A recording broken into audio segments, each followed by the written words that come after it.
ഡൽഹി നിയമസഭാ തെരഞ്ഞെടുപ്പ് ഒരർത്ഥത്തിൽ ആം ആദ്മി പാർട്ടിക്ക് വലിയ വിജയപ്രതീക്ഷയായിരുന്നു. പക്ഷേ തെരഞ്ഞെടുപ്പ് ഫലം വന്നപ്പോൾ ആം ആദ്മി പ്രതീക്ഷിച്ചതിലും ദയനീയമായി പരാജയപ്പെട്ടു. അതേസമയം 27 വർഷങ്ങൾക്ക് ശേഷം BJP ഡൽഹിയിൽ അധികാരം പിടിച്ചെടുക്കുകയും ചെയ്തു. ശേഷം കിട്ടിയ എല്ലാ അവസരങ്ങളിലും ആം ആദ്മി യഥാർത്ഥത്തിൽ കോൺഗ്രസിനെ പിന്തള്ളുക അഥവാ കോൺഗ്രസിനെ അവഗണിക്കുക എന്ന ലക്ഷ്യത്തിലേക്ക് മാത്രമാണ് ശ്രദ്ധിച്ചിട്ടുണ്ടായിരുന്നത്. അതേസമയം തന്നെ ആം ആദ്മിയെ സംബന്ധിച്ച് ഇനി വരാനിരിക്കുന്ന നിയമസഭാ തെരഞ്ഞെടുപ്പുകളിലേക്ക് ഒരു തിരിച്ചുവരവിനുള്ള ശ്രമവും ആം ആദ്മിയുടെ ഭാഗത്തു നിന്നും ഉണ്ടായിരുന്നു. പക്ഷേ ഈ സാഹചര്യങ്ങളെല്ലാം തന്നെ ആം ആദ്മിക്ക് യഥാർത്ഥത്തിൽ അടികിട്ടിയ മേഖല ഏതാണോ അതിലേക്ക് ശ്രദ്ധ കേന്ദ്രീകരിക്കാൻ സാധിച്ചില്ല എന്നത് വലിയ ഒരു പാകപ്പിഴവ് തന്നെയായിരുന്നു. അതിനുള്ള ഏറ്റവും മികച്ച ഉദാഹരണം എന്ന് പറയുന്നത് കഴിഞ്ഞ ദിവസം വന്ന വാർത്ത തന്നെയായിരുന്നു. ആം ആദ്മിക്കെതിരെ വീണ്ടും ഒരു അഴിമതി ആരോപണം വന്നത് തന്നെയായിരുന്നു. മാത്രമല്ല ആം ആദ്മിയെ സംബന്ധിച്ച് ആം ആദ്മി എന്ന പാർട്ടി അധികാരത്തിൽ എത്തുന്നത് അഴിമതിക്കെതിരെ ശബ്ദമുയർത്തുക എന്ന ലക്ഷ്യത്തോടെയാണ് എന്ന് ജനങ്ങളെ ബോധ്യപ്പെടുത്തിക്കൊണ്ടാണ്. ശേഷം ഡൽഹി നിയമസഭാ തെരഞ്ഞെടുപ്പിൽ ജനങ്ങളെ സംബന്ധിച്ച് ആം ആദ്മി അത്ര അഴിമതിരഹിതമല്ല എന്ന് തെളിയിക്കാനായി ആം ആദ്മിക്ക് സാധിച്ചില്ല എന്നതും ആ പരാജയത്തിന്റെ പ്രധാന കാരണങ്ങളാണ്.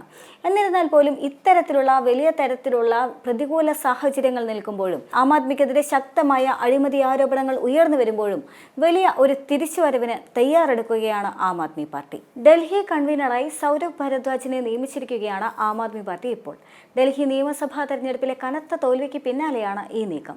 ഗോപാൽ റായിക്ക് പകരക്കാരനായിട്ടാണ് ഭരദ്വാജ് നിയമിതനായത്. മുൻ ഡൽഹി മന്ത്രിയും ആം ആദ്മി പാർട്ടി MLAയുമാണ് ഭരദ്വാജ്. അതേസമയം തന്നെ ഉന്നതതല യോഗത്തിൽ ഡൽഹി മുൻ ഉപമുഖ്യമന്ത്രിയായ മനീഷ് സിസോദിയയെ പാർട്ടിയുടെ പഞ്ചാബ് അധ്യക്ഷനായി ഔദ്യോഗികമായി നിയമിക്കുകയും ചെയ്തിരിക്കുകയാണ്. വെള്ളിയാഴ്ച പാർട്ടി ദേശീയ കൺവീനർ അരവിന്ദ് കെജ്രിവാളിന്റെ വസതിയിൽ ചേർന്ന പാർലമെന്ററി കാര്യ സമിതി യോഗത്തിലായിരുന്നു ഈ നിർണായകമായ തീരുമാനങ്ങളെടുത്തത്. ഗോപാൽ റായിയെയും പങ്കജ് ഗുപ്തയെയും യഥാക്രമം ഗുജറാത്തിന്റെയും ഗോവയുടെയും ചുമതലപ്പെടുത്തുകയും ചെയ്തു. സംഘടനാ പ്രവർത്തനങ്ങൾ കൈകാര്യം ചെയ്യുക, കേന്ദ്ര നേതൃത്വം നിശ്ചയിച്ച ലക്ഷ്യങ്ങൾ നടപ്പിലാക്കുന്നതിൽ സംസ്ഥാന കൺവീനറിനെയും ഭാരവാഹികളെയും സഹായിക്കുക തുടങ്ങിയ കാര്യങ്ങളായിരിക്കും ഇനി പഞ്ചാബിൽ സിസോദിയയുടെ ചുമതല. ഒപ്പം തന്നെ ആം ആദ്മിയുടെ വാഗ്ദാനങ്ങളും പഞ്ചാബ് സർക്കാരിന്റെ അജണ്ടകളും നടപ്പിലാക്കുന്നുണ്ടോ എന്നും സിസോദിയ പരിശോധിക്കേണ്ടതുണ്ട്. ആം ആദ്മി ഹൈക്കമാൻഡിനും പഞ്ചാബ് യൂണിറ്റിനുമിടയിലുള്ള പാലമായി അദ്ദേഹം പ്രവർത്തിക്കുമെന്ന് പാർട്ടിയുടെ അടുത്ത വൃത്തങ്ങളെ ഉദ്ധരിച്ചുകൊണ്ട് NIA കഴിഞ്ഞ ദിവസം റിപ്പോർട്ട് ചെയ്തിരുന്നു. വരുന്ന മാസങ്ങളിൽ പഞ്ചാബിൽ സിസോദിയ കൂടുതൽ സജീവമായി പ്രവർത്തിക്കുകയും ചെയ്യും.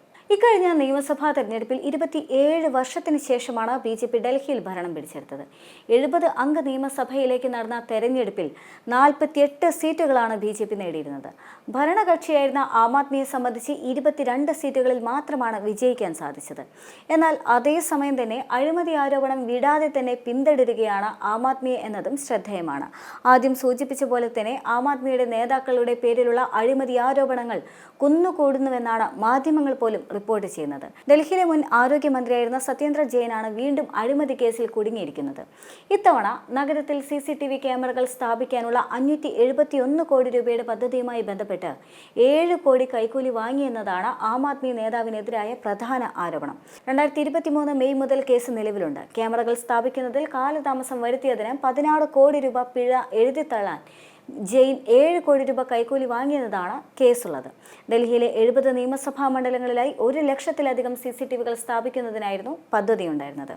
എന്തു തന്നെയാണെങ്കിലും ഇനി നടക്കാനിരിക്കുന്ന തെരഞ്ഞെടുപ്പ് എന്ന് പറയുന്നത് ബീഹാർ നിയമസഭാ തെരഞ്ഞെടുപ്പാണ്. ഒരർത്ഥത്തിൽ തെക്കൻ കേരളത്തിൽ ഇനി നിയമസഭാ തെരഞ്ഞെടുപ്പിന് അടുത്തു തന്നെ പ്രതിനിധീകരിക്കുന്ന 2 സംസ്ഥാനങ്ങൾ എന്നത് ഒന്ന് കേരളവും മറ്റൊന്ന് തമിഴ്നാടുമാണ്.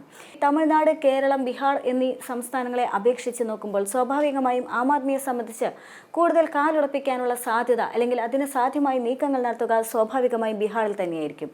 ബീഹാറിലേക്ക് കോൺഗ്രസുമായി ഒരു ഐക്യത്തിന് തങ്ങൾ തയ്യാറല്ല എന്ന് അതിഷി പോലും പ്രഖ്യാപിക്കുന്ന സാഹചര്യവും ഉണ്ടായിരുന്നു.